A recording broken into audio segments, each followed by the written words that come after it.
జాతకాలు ఇవన్నీ ఎప్పుడు స్థూలంగానే పాటించాలి. దయచేసి అర్థం చేసుకోండి, సూక్ష్మంగా వెళ్ళకూడదు. ఎందుకంటే జాతక జ్యోతిష్ శాస్త్రం మొత్తం ఖగోళ శాస్త్రం, మానవ జీవితానికి సంబంధించింది కాదు. అది మొత్తం సమాజ జీవితానికి సంబంధించింది, మొత్తం భూమండలానికి సంబంధించింది. అతివృష్టి, అనావృష్టి, అష్టగ్రహ కూటమి, సూర్యగ్రహణం, చంద్రగ్రహణం, ఏ పంటలు ఏ కాలంలో పండుతాయి, ఇవన్నీ చెప్పడానికి జ్యోతిష్ శాస్త్రం. కానీ నీ చెయ్యి నా చెయ్యి, నీ మూతి నా మూతి చూసి చెప్పడానికి కాదు. అది దాన్ని అలా చేసేసారు మహానుభావులు, వారికి నమస్కారం. ఎందుకంటే వ్యాపారం చేయడానికి బాగా వీలు, మనిషిని ఎంత భయపెట్టేస్తే అంత వీలు. అందులో మీరు మీ జీవితాల్లో మీకు చెప్పిన రోజుకుని 90% అబద్ధాలే, 10 కూడా జరగవు. ఆ జరిగిన వాళ్ళ చేత చెప్పిస్తారు టీవీల్లో, అవి మనం నమ్మేస్తూ ఉంటాం. జరిగే అవకాశం లేదు. జ్యోతిష్ శాస్త్రం సమిష్టి జీవితానికి సంబంధించింది తప్ప వ్యష్టి జీవితానికి సంబంధించింది కాదు. వ్యష్టి జీవితం మీద ప్రభావం ఉంటుందండి. ఈ ప్రాంతం అంతా వాన కురిసినప్పుడు అందరి మీద పడుతుందండి, కానీ గొడుగేసుకున్న వాడి మీద పడుతుందా? కొందరికి 2 చినుకులు పడగానే జలుబు చేసేస్తుందండి. ఒకడు వానలో తారంగా వాడినా ఏమీ చేయదండి. వాడి శక్తి సామర్థ్యాలు ఉన్నాయా లేదా? అక్కడ జ్యోతిష్ శాస్త్ర ప్రభావం కూడా అంతే. స్థిరమైన సంకల్పం, భక్తి, జ్ఞాన వైరాగ్యాలు కలిగిన వాడిని నవగ్రహాలు కాదండి 18 గ్రహాలు ఉన్నవాడిని ఏం చేయరు. మొహమాటం ఏం లేదు విషయం. వెంకటేశ్వర సుప్రభాతం సహా అన్నింటిలో ఉంటుంది. మీ ధైర్యం కోసం చెబుతున్నా. సూర్యందు భౌమ బుధ వక్పతి కావ్య సౌరి స్వర్భానుకేతు దివిషత్ పరిషత్ ప్రధానాగ త్వద్దాస దాస చరమావధి దాస దాసాగ శ్రీ వెంకటాచలపతే తవ సుప్రభాతం. సూర్య సూర్యుడు, ఇందు చంద్రుడు, భౌమ కుజగ్రహం, బుధగ్రహం, వాక్పతి బృహస్పతి, కావ్య శుక్రగ్రహం. సూర్యందు భౌమ బుధ వాక్పతి కావ్య శౌరి, సూర్యుని కుమారుడైన శనీశ్వరుడు శౌరి అంటే. స్వర్భాను రాహువు, కేతు నవగ్రహాలు. ఇంతకు మించిన 10వ గ్రహం ఏది లేదు. 10వ గ్రహం ఎవడైనా ఉంటే ఈ జాతకం చెప్పించుకుని వాడే 10వ గ్రహం. ఇవన్నీ వెంకటేశ్వర స్వామికి, భగవంతుడికి త్వద్దాసదాస చ రమావధి దాసదాసాగ, ఆయన దాసుడికి దాసుడికి దాసుడికి దాసుడికి దాసులు వీళ్ళు నవగ్రహాలు కూడా. వీళ్ళు మనం ఏం చేస్తారండి, ఊటికి నవగ్రహ పూజ అనడం పారిపోవడం అక్కడి నుంచి. మళ్ళీ అక్కడి నుంచి ఆయనకి నువ్వులు, ఈయనకి నవ్వులు, ఈయనకి చెవులు, ఈయనకి పువ్వులు, పని ఏం లేదు ఇక్కడ. ఇదో పెద్ద నమ్మకాలు బాగా పెంచుతున్నారు. 5 వారాలు, 30 వారాలు, 60 వారాలు.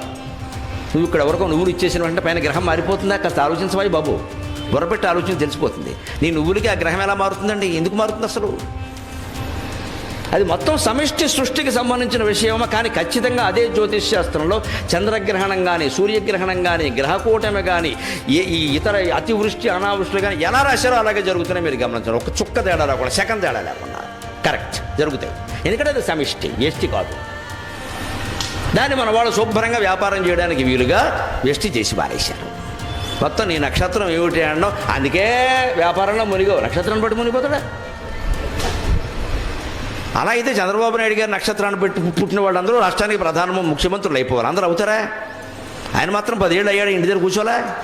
మరి నక్షత్రం మంచిదే కదా. ఇవన్నీ చెబితే కుదరదండి. ఈ మాయలోనే మనం పడిపోతున్నాం. భూత భవ్య భవత్ ప్రభుత్వం ఈ జ్యోతిష్ శాస్త్రం మొత్తం కాలానికి సంబంధించింది. ఆ కాలానికి అధిపతి భగవంతుడు. ఆ భగవంతుడిని మనం మనస్సులో స్మరించడం మానేసి ఇది చూపించుకుందామా, అది చూపించుకుందామా, నువ్వులు దానం చేద్దామా, మినువులు దానం చేద్దామా, ఎన్ని చేస్తారు, ఎంతమంది కోసం ఎన్ని చేస్తారు. మళ్ళీ రాహు కేతు అనగానే చెలో కాళహస్తి, మళ్ళీ అదొకటి మధ్యన అదొకటి బయలుదేరింది బాగా.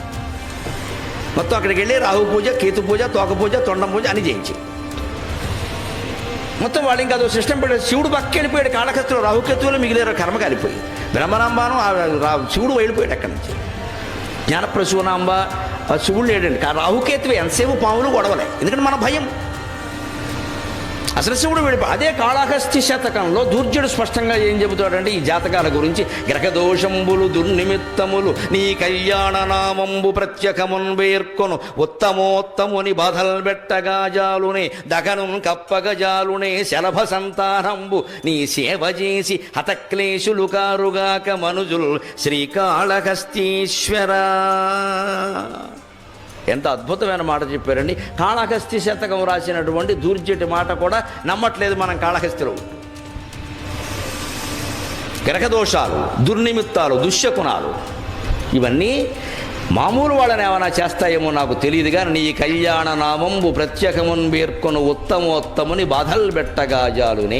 ఎవడైతే తన మనస్సులో నిరంతరం నమ శివాయ నమ శివాయ నమ శివాయ నమో నారాయణాయ నమో నారాయణాయ నమో నారాయణాయ శ్రీమాత్రే నమః శ్రీమాత్రే నమః శ్రీమాత్రే నమః ఆయన నిరంతరం మనస్సులో ఏదో ఒక దైవనామాన్ని స్మరిస్తూ ఉంటాడో వాడు వెంట్రుక పేకలు అవతల బో అని చెప్పాడే.